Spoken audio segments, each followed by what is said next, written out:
Greetings. It's good to be here today with all of you. Today we sit at a crossroads in regards to the pandemic and education. To engage the current global educational discourse and the effects of COVID-19, it is important to look at what the United Nations and precisely collective UNESCO on the future of education established in 2019. The global health pandemic has shined a harsh light on the vulnerabilities and challenges humanity faces. It has provided a clear picture of existing inequalities and a clearer picture of what steps forward we need to take, chief among them addressing the education of more than 1.5 billion students whose learning has been hampered due to school closures. Since the start of the pandemic, there have been an estimated 15 million or more COVID-related deaths. In 2018, World Bank released a study that focused on the 4 educational trends that countries everywhere needed to know. This included advances in neuroscience, MOOCs, massive online open courses, blockchain, and how to deal with the consequences of negative population growth. But after 2 years and 1 month of COVID-19, World Bank has been forced to look at new relevant trends. Today, I will focus on a few that resonate with my travels and confirm what we at Trinity Western University are seeing around the globe in our work with partners. Massive online courses. The potential of MOOCs to increase with the challenges created by the need of online education. They acquire more importance today given that one side effect of the COVID-19 pandemic has been increased enrollment in online classes. Some have called 2020 and 2021 the year of the MOOCs. Increase in enrollment has been seen in both developed and developing countries. It has also been noticed that learners enrolling during the pandemic are more likely to be younger than previous enrollees. Inequality is a second area. The negative impact of COVID-19 on learning has been significant, and while it affected all students worldwide, the most affected ones are those students from low-income families in rural isolated regions.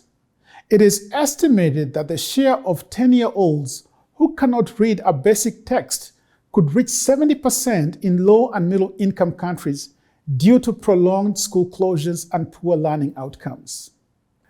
Truly, more than 1 billion children are at risk of falling behind due to school closures aimed at containing the spread of COVID-19. The magnitude of this challenge is clearly evident with regard to the digital divide in Africa. For example, only 11% of learners in sub-Saharan Africa have a household computer and only 18% have household internet, as compared to the 50% of learners globally who have computers in the home and the 57% who have access to internet. Already we see that the disruptions brought on by the pandemic are exacerbating inequalities both within and across countries. We urgently need investment and structural change so that short-term setbacks do not grow into large, long-lasting problems. Pedagogy is also another area. Teachers and school principals need to be a focus of attention to make sure that the pedagogy in the classroom or in the video conferencing platforms deals with the specific challenges. New skills, including dealing with education technology, working with parents, and other community stakeholders are needed. The primary area of growth at Trinity Western University has been the creation of fast centers. Our partnership and engagement in the global community is providing a paradigm shift of possibilities. In higher education, global challenges and opportunities are now at our front door. In 2018, 2 scholars, Chowder and Van Rest, modeled global trends in higher education to 2030 and concluded that the largest growth corridor for institutions was in meeting the growing global need of education. These conclusions were driven by 8 global megatrends. Number 1, an aging population and the demographic shifts in students from first world to second world and third world markets. Second, skills mismatch between what universities and colleges provided and the changing needs of the global marketplace. Third, rapid urbanization of global population requiring less agricultural and more technical training. Fourth, a stricter general immigration policies and a move toward immigration through education as the most prominent pathway in developed countries. Fifth, economic shift towards emerging economies to drive global economic growth. Sixth, capacity imbalance, demand in the emerging economies and education capacity and supply in developed countries. Number 7, increased technological integration into education, which will decrease the time and cost of high quality higher education around the world.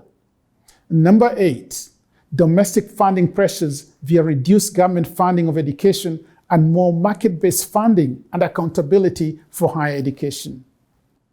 You see, it is expected that by 2030, there will be 300 million higher education students worldwide, with an increase of 120 million, representing 56% growth. There will be about 7 million international mobile learners, representing an increase of 51%. As the average age of the domestic population in developed countries increases and employable jobs are more abundant over the next decade, there'll be an additional 4.3 million non-traditional adult and lifelong learners in developed countries who will be looking for retraining, recredentialing, and advanced skill development to change or improve their careers. Over the next 10 years, the competitive landscape for colleges and universities will change dramatically. And all universities will have to make choices and leadership decisions around inclusivity versus accessibility in the institutional brand. The future will require balance and forethought, results and strategy, leadership and institutional will. Too much dependence on the market will create surges in supply that cannot be met within the employment market, especially given the natural lag from degree commencement to degree completion. Universities of the future will require leaders prepared to meet both the societal need and the market need by adapting age-old education competencies to market-relevant degrees. Universities need to take their rightful place as leaders in the global marketplace and not merely followers of perceived trends. We need to plan for and walk boldly into the future, knowing that what we provide, higher education for the best and brightest of the next generation, has and continues to be what the world has always needed. What does this all mean? According to UNESCO report on future of education, here are the 9 ideas for concrete action today that will advance education tomorrow. Number 1, they talk about commitment to strengthen education as a common good. Education is a bulwark against inequalities. In education, as in health, we are safe when everybody is safe. We flourish when everybody flourishes. Number 2, expand the definition of the right to education so that it addresses the importance of connectivity and access to knowledge and information. The Commission calls for a global public discussion that includes, among others, learners of all ages on ways the right to education needs to be expanded. Number 3, value the teaching profession and teachers' collaboration.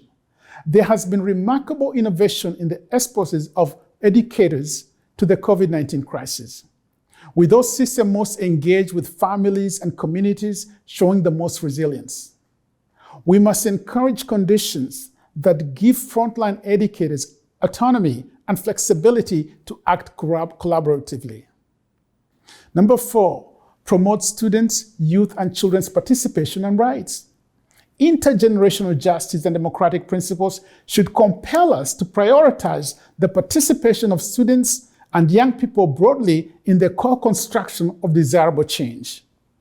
Number 5, protect the social space provided by schools as we transform education. The school as a physical space is indispensable.